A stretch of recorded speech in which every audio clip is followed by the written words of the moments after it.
Seems to be an ongoing question we have to ask every offseason, and it seems like the Bears don't seem to address it. We really thought in this defensive loaded class, the Bears would really address the defensive end position.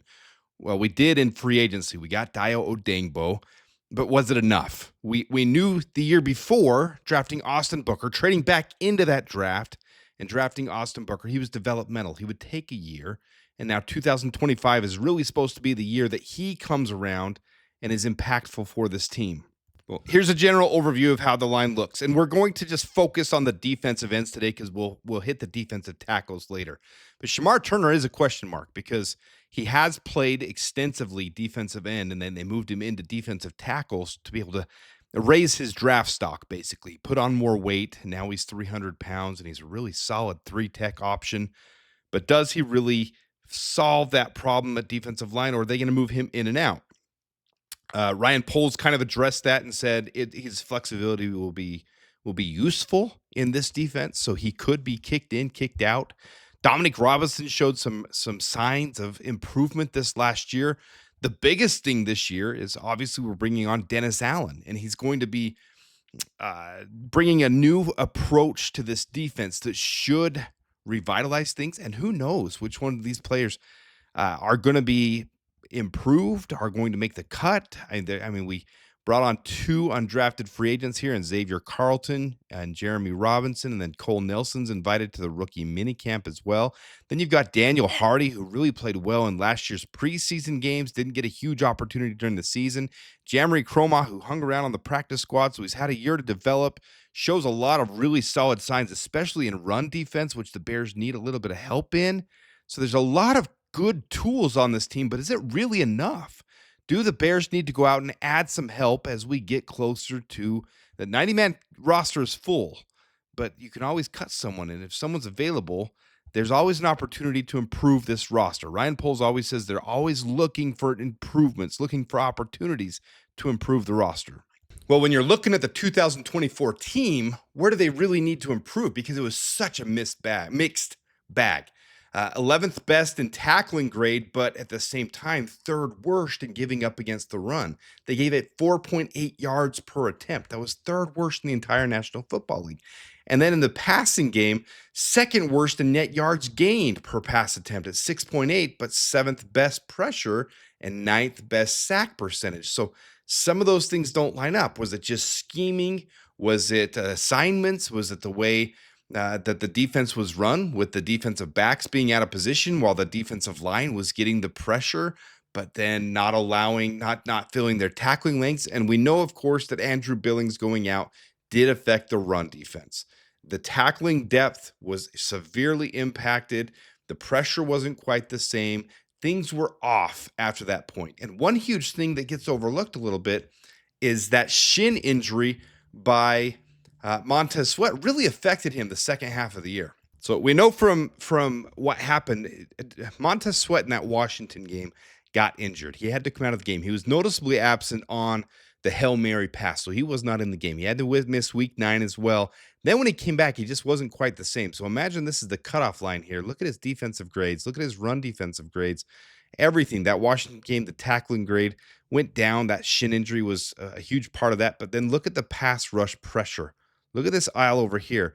Until the very end of the season, he didn't quite get back to form. That's a lot of streak that's very uncharacteristic for him. Maybe a game or two, but that's a very uncharacteristic stretch for him. And it wasn't because he was off. It's because he was injured. That shin injury was worse than he let on and tried to play through it. So I do expect a big season, a big comeback from Montez Sweat this upcoming year. I do expect him to be impactful on this roster, because when he's on, we knew the Sweat effect from the year before. We knew that he was impactful when we traded for him. There was a clear impact, and that's going to be prevalent again this upcoming year. So as we do on this channel, I pulled together the nerdy analytical stuff, and I don't have the answers on this one. I'm just going to pull together some stuff that would be interesting to look at for this. So Montez Sweat, you can see the height, the weight, the 10-yard split. Dayo Odeyingbo's is not known. Don't have the answer on what his is because he didn't run it at the combine, and there's no official link on. I mean, there's 40 time, 10-yard split is more important than the 40 time on this. So this is how I'm gauging my defensive ends. Then you got the pass rush over here. You got your pressure grade, your pass rush win rate, your pressure per snap, your run defense, your tackling grade, your missed tackle percentage, and your average depth of tackle. You can see the one huge thing Dayo Odeyingbo brings, that average depth of tackle, 0.9. That's really phenomenal. It's great. It's right there with Montez Sweat. Even in an injured season, Montez Sweat was great. His missed tackle percentage is a little concerning. So we'll see. This is one of those things where you have to trust that Dennis Allen brought in the defense that he wanted, and they're going to mold them to how they want. The same thing with Shamar Turner. So you can see so this is last year of college production. Jamry Cromot, we don't really have anything to go off of because he sat on the practice squad all year. So there's no production in the NFL, but he fits the Dennis Allen type of defensive end. You see his 10-yard split. That's phenomenal. Anything 1.6 or below is really, really solid. You see Austin Booker, who has actually pretty quick get off, 1.66, a little bit slower there. So Dominique Robinson, he fits that mold as well, and he's come to camp looking chiseled. He looks more in shape. He looks ready. You look at the drills, and you see him performing the drills. He looks really ready to get after it. So I think Dominique Robinson gives a good option this year as well. It's going to be interesting to see. And last year, he did improve. You look at his pass rush win rate. Dominique Robinson, when in the game, he was winning at the same level that Montez Sweat was. So that's a huge plus there. So Dominique Robinson, don't count him out of the game at this point. His weakness, that tackling grade. Look at all three of these tackling grades. Dayo Odeyingbo, Austin Booker, and Dominique Robinson. They've got to fill their lanes, and they've got to wrap up.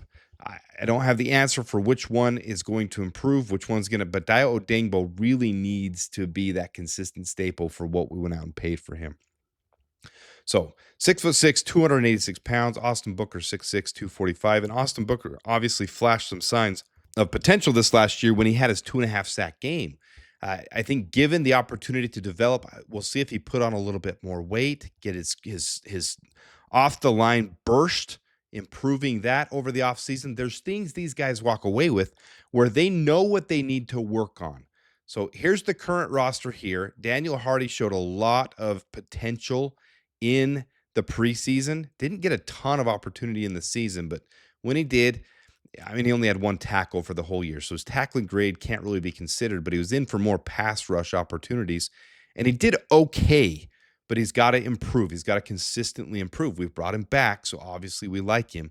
Jamry Cromot, really a solid run defensive player. You see down here in college, his last year in college, you see his run defensive grades. Look at that, 66.2, 5.4 missed tackle percentage, and an average depth of tackle of 0.2.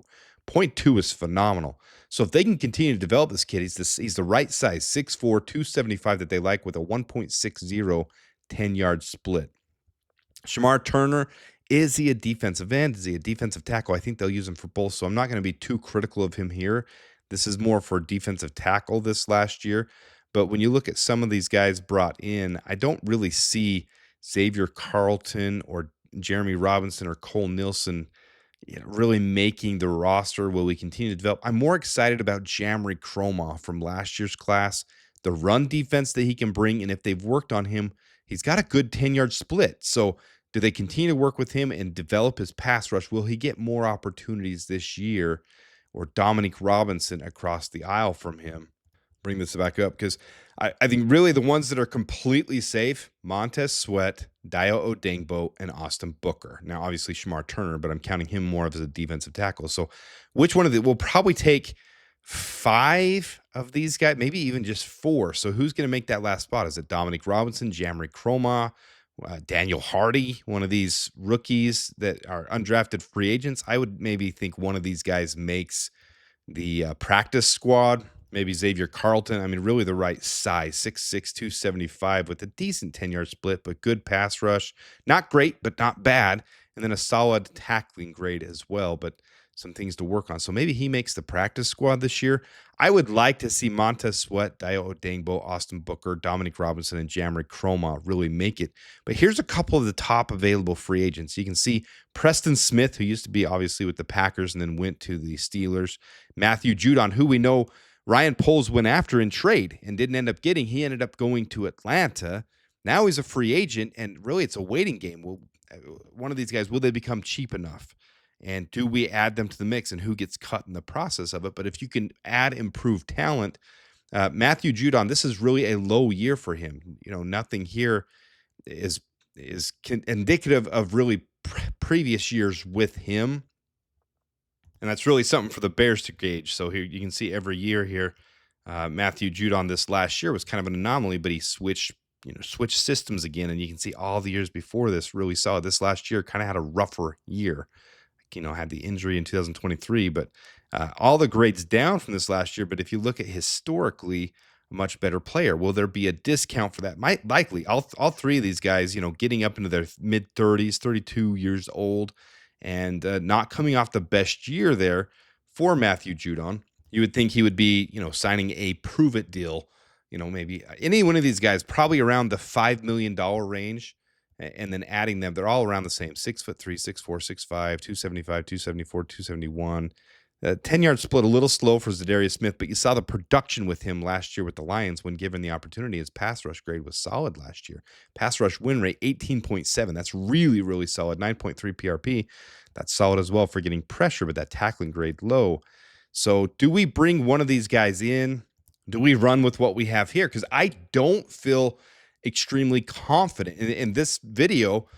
I'm going to say, like previous years, I've had clear direction how I feel the Bears should go. I don't have a lot of. I want to hear what you guys think on this one. Do you think we need to bring someone in who would be starter quality, but would be rotational? He would have to rotate with Dayo Odeyingbo, with Austin Booker, with Montez Sweat, and really, you're pushing Dominique Robinson and Jamari Cromont to the back. We just do not have one of the most elite defensive lines. We don't, and we need to address it in free agent or in the draft.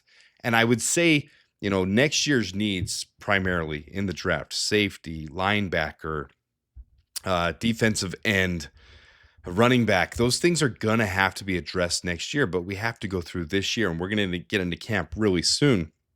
I feel good about Dayo Odeyingbo. I do. I feel good about Austin Booker's improvement. I feel like he's come along pretty well.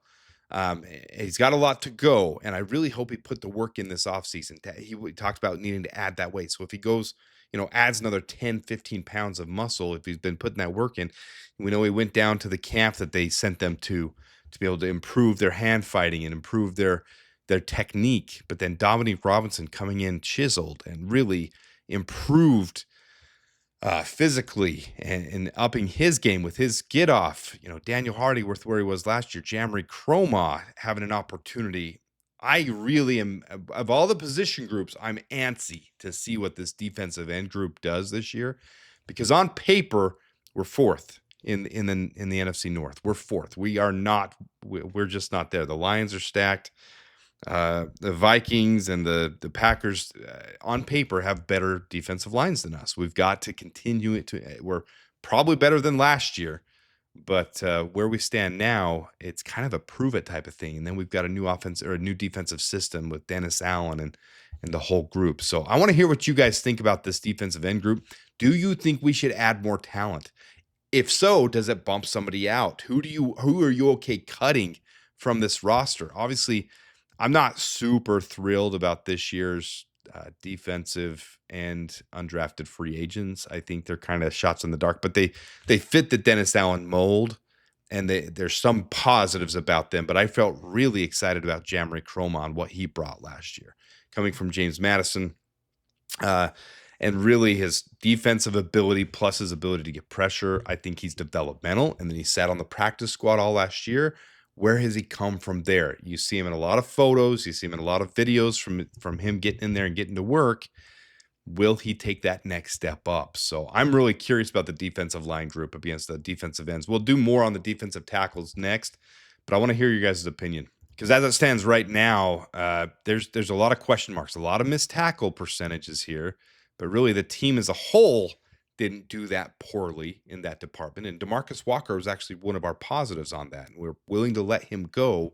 And we've really replaced him with Shamar Turner and with Dayo Odeyingbo. And so will that come up in a new system? Will those come down? Will the numbers be better there? And can we keep that pressure rate and the depth of tackle down as well? Because, having the third worst running yards per attempt against us was not good. We've got to correct that. That also comes from the defensive tackle. So I want to hear what you guys think. Let me know in the comments. This is the defensive end overview. I do not know. I usually have a pretty good feel of what the Bears are going to do on these things. I kind of feel like we'll keep and run with as is and see how Dominic Robinson and Jamari Cromot go through camp.